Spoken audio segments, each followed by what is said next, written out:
Stand by to launch FanStream Sports. 3, 2, 1. Let's start. Hello, sports fans. Welcome to FanStream Sports. Nothing but pure sports. Hey, it's Tito here with FanStream Sports, powered by DSP Media.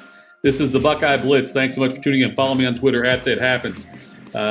We have so much to get into today. A lot going on with Ohio State football. Let's start with that. The Buckeyes, there was talk about some recruiting issues potentially with them losing a five-star quarterback.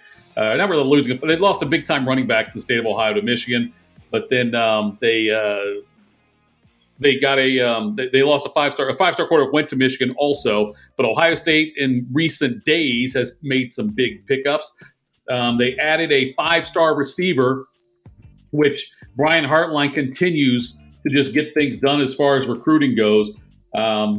And this one that they added is Mylan Graham out of New Haven, Indiana. He's a 6'1", 180-pound, again, a five-star guy, and he's another five-star guy. It's the second one that they've added to the class of 2024. So, Brian Hartline, even though he's taken over the OC duties, he still continues to rack up the big-time receiver recruits.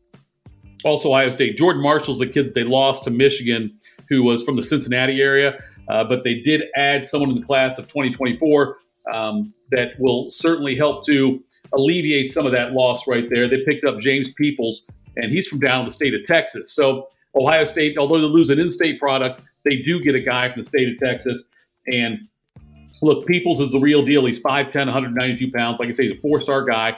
He's the number 69 player ranked nationally in the class, fifth best running back, and the 15th best player out of the state of Texas. That's all according to 24/7 Sports Composite, but they do a great job of doing all the recruiting stuff. So they've now, and this continues to be something that Ryan Day's squad, during his time at Ohio State, something he's good at is getting high-end offensive talent, as he's now added, obviously, a five-star receiver, a four-star running back, and then on top of that, he gets a quarterback out of the state of Georgia by the name of Aaron Nolan. The real name's Prentice Nolan, but he goes by the nickname Air. Aaron Nolan's what he goes by.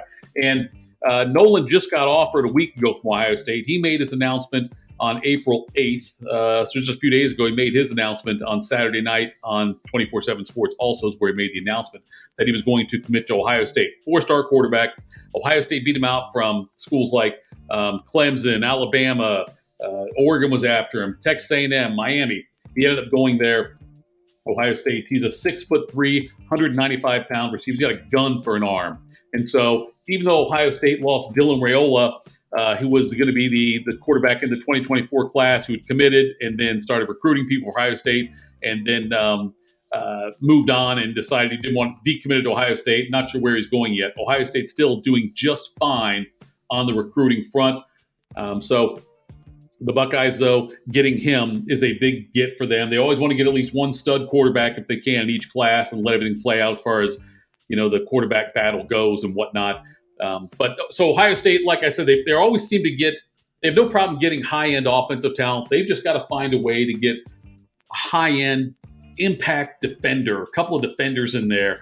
They haven't really been able to do that the last couple of years. We'll see if something develops now, but that's been the big holdup for Ohio State. Offense has never, ever been the issue under Ryan Day. It's been the defense at times. Jim Knowles now entering his second year. Got a couple of transfers in. John Carter is the big one who was injured in practice recently, but seems to be okay. But that's where Ohio State's going to have to make serious inroads is with the defensive side of recruiting.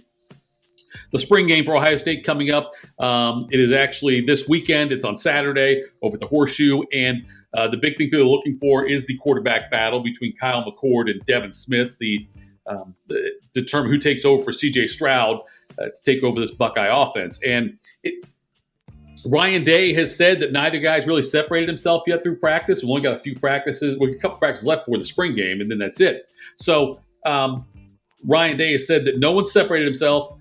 And I don't think we'll get any kind of clear-cut decision from Ryan Day until we get into fall, close to, end of summer camp. We get into the later parts of the summer when they start getting back together to work again.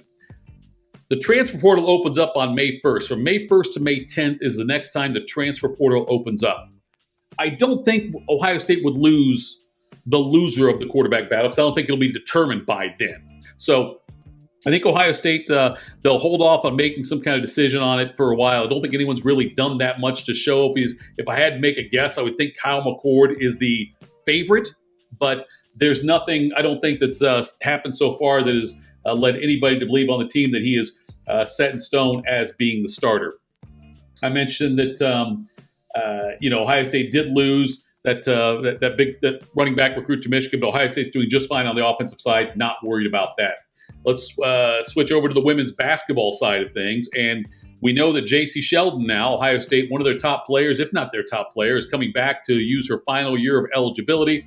So Ohio State's got a lot of people back in this team that made it to the Elite Eight before losing to Virginia Tech. The one big player they're losing, now we don't know if he is going to transfer yet or not, but the one big player they are losing is Taylor Mikesell. She had no choice. Her eligibility was done. And so she headed to the WNBA draft last night. She got picked up by the Indiana Fever with the first pick of the second round. So she's on to the WNBA. Good for her. She'll join Kelsey Mitchell. I think she's the first Buckeye to be drafted in a few years there in WNBA. So good for her on that. But Ohio State and Kevin McGuff, they've got a lot of people coming back to this team that made this great run this past year. Hopefully Madison Green is healthy. Another year of Cody McMahon, another year of experience, how well she played. J.C. Sheldon, hopefully healthy as well. If this Buckeye team can stay healthy, there's a lot of potential with this team to make another deep run into the NCAA tournament. I would think they'd be one of the favorites for the Final Four. Moving over now to the men's basketball side, and just some news from Ohio State. Eugene Brown III, who did not play a huge role this year for Ohio State. He had some injuries and missed some time. He has announced that he is transferring out of Ohio State, that he's going to be going somewhere else now for his final year. I think he has 1 year left. He might have two, but he's almost done anyway. But like I say, he didn't make a big impact this year on the team. We know that Bryce Sensabaugh is testing the NBA draft waters. I fully expect him to be gone. I think he'll be a top half first round pick. He'll definitely be guaranteed, I think, a spot in the first round. And so if you get that, you almost inevitably, you've got to go pro if that happens. Ohio State also picked up a big time transfer. They added Jamison Battle is his name. And Battle's went to Minnesota. He's got 1 year of eligibility left. Just so he's got 1 year of eligibility. He played 2 years at George Washington and actually had a decent year. I think he averaged 17 points a game 1 year there for 2 years. Went to Minnesota, played there for a couple years now, and so he's got 1 year of eligibility left. He is what's interesting about him is that he's kind of not in a bad way, but he's kind of a tweener. Whereas he's like 6'7", he'll play a little small forward, a little power forward. He's not going to put big rebounding numbers, but he is somebody who shoots. His thing is he's high volume 3-point shooter. Ohio State last year lacked consistency, a consistent sniper from downtown. And, Sean McNeil last year was supposed to come in and fill that role. He took 168 3-pointers. That's how many he attempted. And he shot like at 35%. So it wasn't terrible. It's just the volume wasn't there to make a huge impact. Second on the team in threes was Sensabaugh with 140 attempts. So that's 308 attempts between two guys that are gone. What Jameson Battle has done, he's had 1 year he's injured, but his 3 full seasons he played in college basketball so far, he's averaging about 220 3-point attempts per season. So he's averaging a lot more than those guys put up for Ohio State. They need someone like that to be, if they can get a successful sniper. Now, he shot 35% for his career so far on threes, is what Battle's done. Last year, he slumped a little bit, and he shot just just a little over 31% on threes. But it's not, he needs to be better than that this year for Ohio State. But he still had like I say, the volume he has, the volume, how much he shoots the basketball. That right there is what's key to bring him to Ohio State. Hunter Dickinson from Michigan has announced he is leaving the program. He had a meeting with Kentucky. This is just more Big Ten basketball news. Caleb Love